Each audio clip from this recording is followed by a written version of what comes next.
Hi everyone, it's Glenda. I'm being so very lazy today, but I have not made any entries on my blog, and I thought, well, why don't I just do a video? It might be easier. I don't know. Sometimes I think reading is a lot faster and you get it done. Kind of tells you the my life perspective. Hurry up, get it done. So what I'm doing right now is I'm knitting another pair of the vanilla latte socks. I need to really thank that person for putting up that pattern. I think it's easy to read. The socks look good. They stay on your leg. Uh, any number of things. I'm going to go ahead and put the link to that below, and you can find out for yourself how wonderful this pattern is. Right now I'm just working on the cuffs. I've never done toe-up socks. I've only done cuff down, and I had made some other things. I've got the holiday seasons coming up. I know you're thinking it's July, Glenda, but time travels fast, and there you are with nothing to show for it.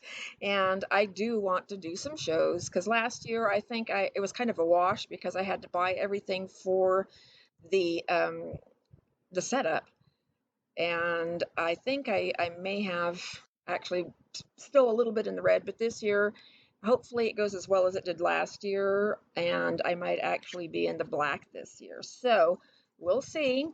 And I don't know how I want to price things. For the most part, people didn't complain about the pricing, so I'm thinking, do I need to go up? On the other hand, I don't feel like haggling over what I consider is a very good product. So I already put it down. I mean, as far as pricing goes, I know I've beefed about this before, and it is what it is. Whenever you can buy something for, gosh, $2, that would take you easily, gosh, a day to make, especially when it comes to socks, like I'm working on right now. There's no way in God's green earth I will ever sell socks because it takes too long. And they are wonderful. They're soft. They're warm. They last a long time.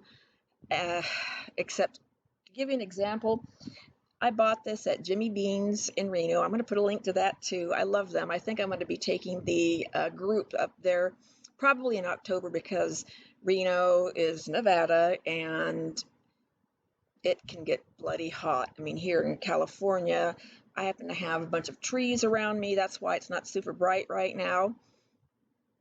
But I'm going to stop this, and I want to do this outside. I think I'm going to continue this outside so I can show you all those pretty trees. Hey everyone, I'm back. And like I said, I would do something outside so you can see back there the beautiful trees, the beautiful whatever. It's just, this is why we also live in what the actuaries insurance, we're talking home insurance. We're like in a zone 10, and that is not a good zone to be in.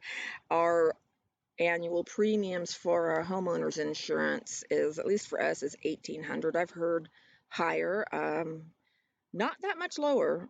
And I've been with these people since we've been up here in Northern California. I don't want to go looking for someone else because basically they haven't cut us off, and that's a good thing.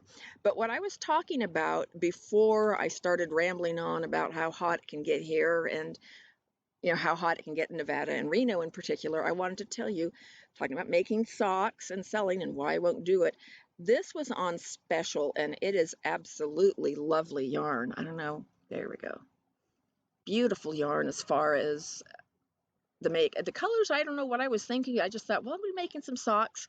I don't want to make them bright and vivid, but they're very nice neutral colors.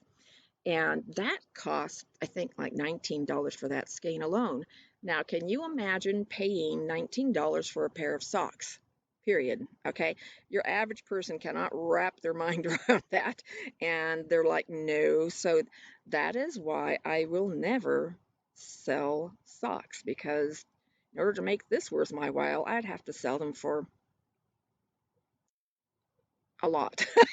I have not figured that out because it has not entered my world, because I knew that it's just not happening. So if you get a pair of socks from me, I love you, and you should know that.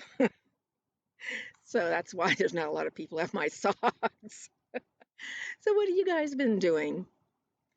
I have been just keeping myself busy. I have a trial. I'm in the middle of a trial month right now doing a writing gig for Outlaw Soaps. Now, that is a company that has started, oh gosh, back in 2012 or something. And I met her, I think, around 2014, 2015. And I immediately liked just their look, their feel. And then I liked the soaps.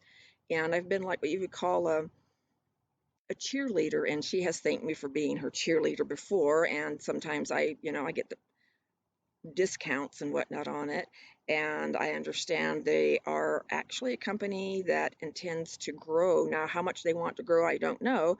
But she recently hired some other people on, like 7 new people all at once. I'll go ahead and put a link to their blog, and you can look for yourself. And she was saying that the person who is doing her media doesn't feel she can be, I don't know, I don't like to use the word creative because I don't want to sit there and say I'm creative and she's not. I don't believe in that. But she didn't feel she could do the kind of post that Danielle wanted her to do. I mean, she'll still be in charge of posting, but she wanted someone very specifically to write. And then she asked me. I'm like, so we are doing a trial month, and I don't know how well we're doing. I need to hit her up.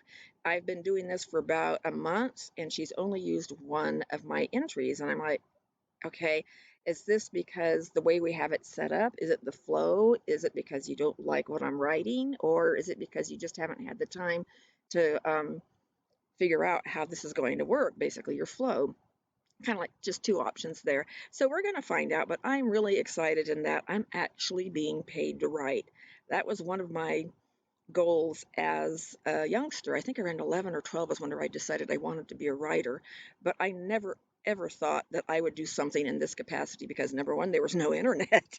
That was 30 or 40 years down the road, and I just never thought it would be like this, but it is still kind of cool. Like, hey, I'm actually getting paid cashy money to write. So, uh, anyway, as I said, I'll go ahead and put the link there to that company. No matter how that works, if I continue to work for them or not, I'm still going to be buying stuff from them because I love their product. I like the owners.